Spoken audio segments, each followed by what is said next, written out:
શ્રી ગણેશાય નમઃ. શ્રી હરિ શ્રીમદ ભાગવત સુધા સાગર સુખ સાગર સરળ ગુજરાતી વ્યાખ્યા. ત્રીજો સ્કંદ 28મો અધ્યાય. અષ્ટાંગ યોગની વિધિ. કપિલ ભગવાન કહે છે, માં, હવે હું તમને સબીજ ધ્યેય સ્વરૂપના આલંબનથી યુક્ત યોગનું લક્ષણ બતાવું છું કે જેના થકી ચિત્ત શુદ્ધ અને પ્રસન્ન થઈને પરમાત્માના માર્ગમાં પ્રવૃત્ત થઈ જાય છે. શક્તિ પ્રમાણે શાસ્ત્રવિહિત સ્વધર્મનું પાલન કરવું તથા શાસ્ત્ર વિરુદ્ધ આચરણોનો પરિત્યાગ કરવો, પ્રારબ્ધ અનુસાર જે કંઈ મળી રહે તેમાં સંતુષ્ટ રહેવું, આત્મજ્ઞાનીઓના ચરણોની પૂજા કરવી, વિષય વાસના વધારનારા કર્મોથી દૂર રહેવું, સંસારના બંધનમાંથી મુક્તિ અપાવનારા ધર્મોમાં પ્રેમ રાખવો, પવિત્ર અને પરિમિત મર્યાદિત ભોજન કરવું, નિરંતર એકાંત અને નિર્ભય સ્થાનમાં રહેવું, મન, વાણી અને શરીરથી કોઈ જીવને સતાવવો નહીં, સત્ય બોલવું, ચોરી કરવી નહીં, આવશ્યકતા કરતાં વધુ વસ્તુઓનો સંગ્રહ કરવો નહીં, બ્રહ્મચર્યનું પાલન કરવું, તપસ્યા કરવી, ધર્મ પાલનાર્થ કષ્ટ સહેવું, ભીતર બહાર પવિત્ર રહેવું, શાસ્ત્રોનું અધ્યયન કરવું, ભગવાનનું પૂજન કરવું, વાણીનો સંયમ જાળવવો, ઉત્તમ આસનોનો અભ્યાસ કરીને સ્થિરતાપૂર્વક બેસવું, ધીરે ધીરે પ્રાણાયામ વડે શ્વાસને જીતવો, ઇન્દ્રિયોને મન વડે વિષયોમાંથી વાળીને પોતાના હૃદયમાં લઈ જવી, મૂલાધાર વગેરે કેન્દ્રો પૈકીના કોઈ એકમાં મન સહિત પ્રાણોને સ્થિર કરવા, ભગવાનની લીલાઓનું નિરંતર ચિંતન કરવું અને ચિત્ત તેમાં પરોવવું. આ સર્વ થકી તથા વ્રતદાન વગેરે અન્ય સાધનોથી પણ સાવધાનીપૂર્વક પ્રાણોને જીતીને બુદ્ધિ વડે પોતાના કુમાર્ગગામી દુષ્ટચિત્તને ધીરે ધીરે એકાગ્ર કરવું, પરમાત્માના ધ્યાનમાં જોડવું. પહેલાં આસનને જીતવું, પછી પ્રાણાયામના અભ્યાસ માટે પવિત્ર સ્થળમાં કુશ, દર્ભ, મૃગચર્મ વગેરેથી યુક્ત આસન પાથરવું.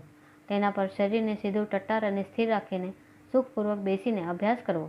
આરંભમાં પૂરક, કુંભક અને રેચક એ ક્રમથી અથવા તેથી ઉલટું રેચક, કુંભક અને પૂરક એ ક્રમથી પ્રાણના માર્ગનું શોધન કરવું કે જેથી ચિત્ત સ્થિર અને નિશ્ચલ થઈ જાય. જેમ પવન અને અગ્નિથી તપાવેલું સોનું પોતાનો મેલ છોડી દે છે, તેવી જ રીતે જે યોગી પ્રાણવાયુને જીતી લે છે તેનું મન ઘણું જલ્દી શુદ્ધ થઈ જાય છે.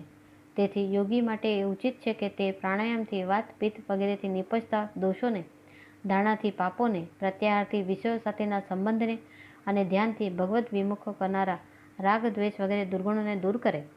યોગનો અભ્યાસ કરતાં કરતાં જ્યારે ચિત્ત નિર્મળ અને એકાગ્ર થઈ જાય ત્યારે નાકના અગ્રભાગ પર દ્રષ્ટિ જમાવીને ભગવાનની મૂર્તિનું આ પ્રમાણે ધ્યાન ધરવું. ભગવાનનું મુખ કમળ આનંદથી પ્રફુલ્લિત છે, નેત્રો કમળકોષ જેવા રતુમડા છે, શરીર નીલકમળ દળ જેવું શ્યામ છે, હાથોમાં શંખ, ચક્ર અને ગદા ધારણ કરેલા છે, કમળ કેસર જેવું રેશમી પીતાંબર લહેરાઈ રહ્યું છે, વક્ષસ્થળમાં શ્રીવત્સનું ચિહ્ન છે અને ગળામાં કૌસ્તુભમણિ ઝળહળી રહ્યો છે. વનમાળા ચરણો સુધી લટકી રહી છે, જેની ચારે બાજુ ભમરાઓ સુગંધથી મત્ત થઈને ગુંજારવ કરી રહ્યા છે. અંગ પ્રત્યંગમાં કિંમતી હાર, કંકણ, મુગટ, બાજુબંધ, નુપુર વગેરે આભૂષણો વિરાજમાન છે. કમરમાં કટી મેખલાની ઘૂઘરીઓ તેની શોભા વધારી રહી છે. ભક્તોના હૃદય કમળ જ તેનું આસન છે. તેમનું દર્શનીય શ્યામ સુંદર સ્વરૂપ અત્યંત શાંત અને મન તથા આંખોને આનંદિત કરનારું છે. તેમની અત્યંત સુંદર કિશોર વય છે. તેઓ ભક્તો પર કૃપા કરવા આતુર થઈ રહ્યા છે. ઘણું મનોહર દર્શન છે. ભગવાન હંમેશા સમસ્ત લોકો વડે વંદિત છે. તેમનો પવિત્ર યશ પરમ કીર્તનીય છે અને તેઓ રાજા બલિ વગેરે પરમ યશસ્વીઓના પણ યશને વધારનારા છે. આ પ્રમાણે શ્રી નારાયણ દેવનું સમસ્ત અંગો સમેત ત્યાં સુધી ધ્યાન ધરવું કે જ્યાં સુધી ચિત્ત ત્યાંથી ખસે નહીં. ભગવાનની લીલાઓ ઘણી દર્શનીય છે. તેથી પોતાની રુચિ અનુસાર ઊભા રહેલા, ચાલતા, બેઠેલા, સૂતેલા અથવા અંતર્યામી રૂપે રહેલા તેમના સ્વરૂપનું વિશુદ્ધ ભાવભર્યા ચિત્તથી ચિંતન કરવું. આ પ્રમાણે યોગી જ્યારે એ સારી રીતે જોઈ લે છે કે ભગવાનના વિગ્રહમાં ચિત્ત સ્થિત થઈ ગયું છે, ત્યારે તેણે તેમના સમસ્ત અંગોમાં સંલગ્ન થયેલા પોતાના ચિત્તને વિશેષપણે એક એક અંગમાં પરોવવું.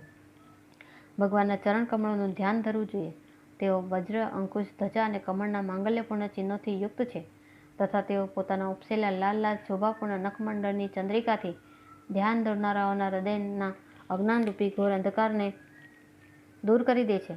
તેમના ચરણોનું પ્રક્ષાલન કરવાથી નદી શ્રેષ્ઠ શ્રી ગંગાજી પ્રગટ થયા હતા કે જેમના પવિત્ર જળને મસ્તક પર ધારણ કરવાને કારણે સર્વ મંગળરૂપ શ્રી મહાદેવજી વધુ મંગળમય થઈ ગયા.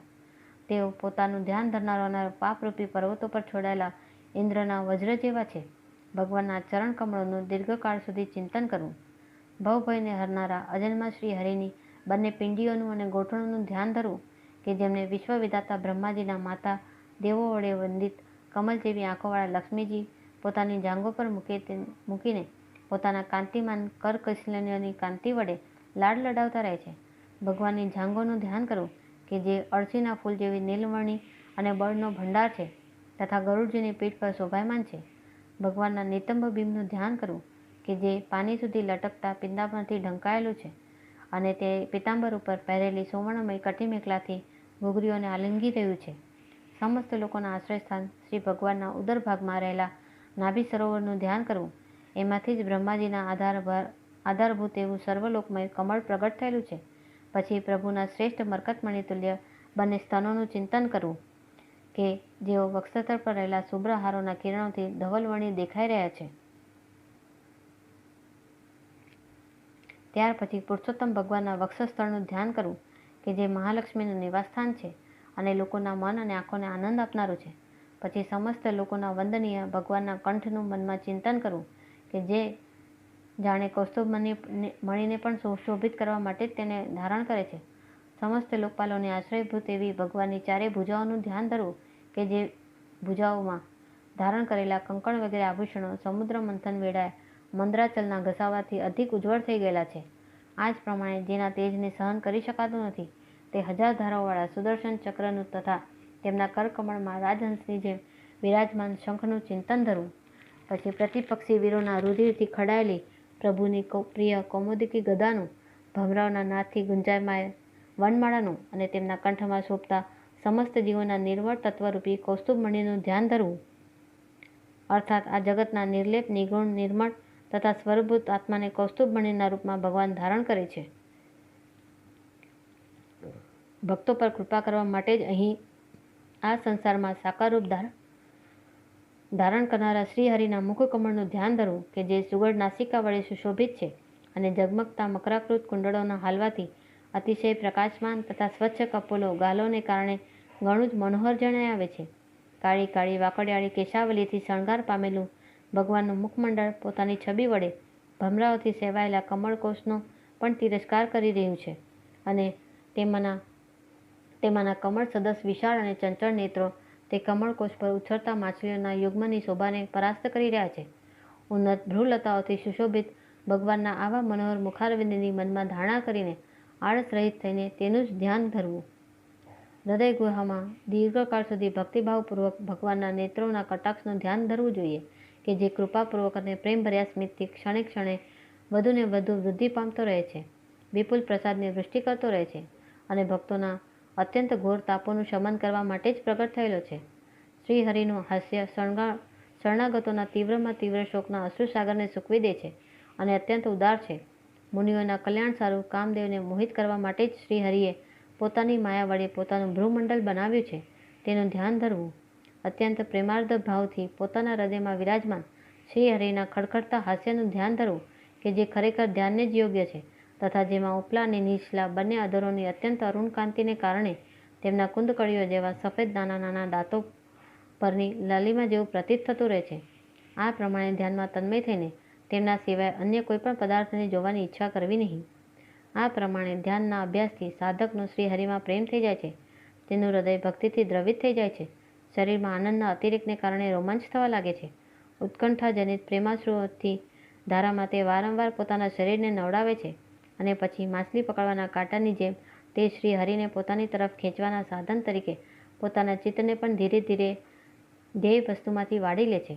જેમ તેલ વગેરેના દીવાની જ્યોત પોતાના કારણરૂપી તેજના તત્વમાં લીન થઈ જાય છે તેવી જ રીતે આશ્રય, વિષય અને રાગથી રહિત થઈને મન શાંત બ્રહ્માકાર થઈ જાય છે. આવી અવસ્થા પ્રાપ્ત થતાં જીવ ગુણ પ્રવાહરૂપી દેહ વગેરે ઉપાધિઓમાંથી નિવૃત્ત થઈ જવાને કારણે ધ્યાતા, ધ્યેય વગેરે વિભાગોથી રહિત અખંડ પરમાત્માને જ સર્વત્ર અનુગત જુએ છે.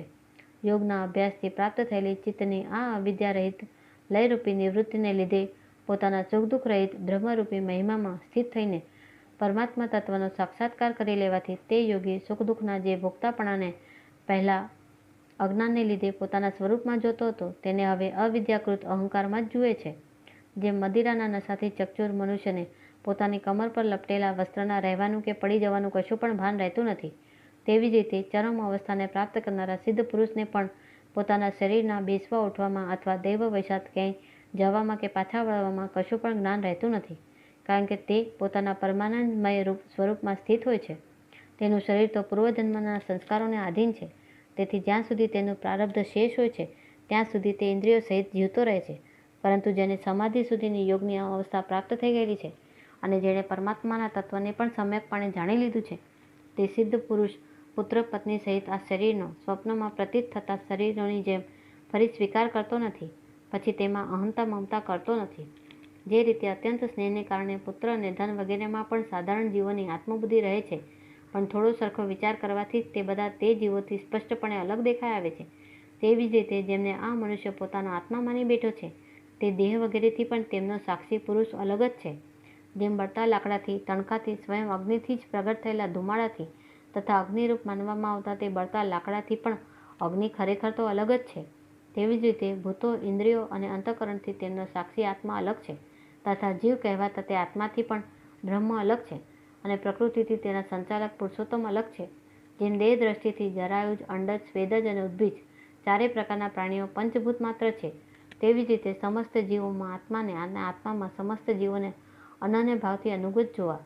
જેમ એક જ અગ્નિ ભિન્ન ભિન્ન આશ્રયોમાં તેમની વિભિન્નતાને કારણે ભિન્ન ભિન્ન આકારનો દેખાય છે, તેવી જ રીતે દેવ, મનુષ્ય વગેરેના શરીરોમાં રહેનારો એક જ આત્મા પોતાના આશ્રયોના ગુણભેદને કારણે ભિન્ન ભિન્ન પ્રકારનો ભાસે છે.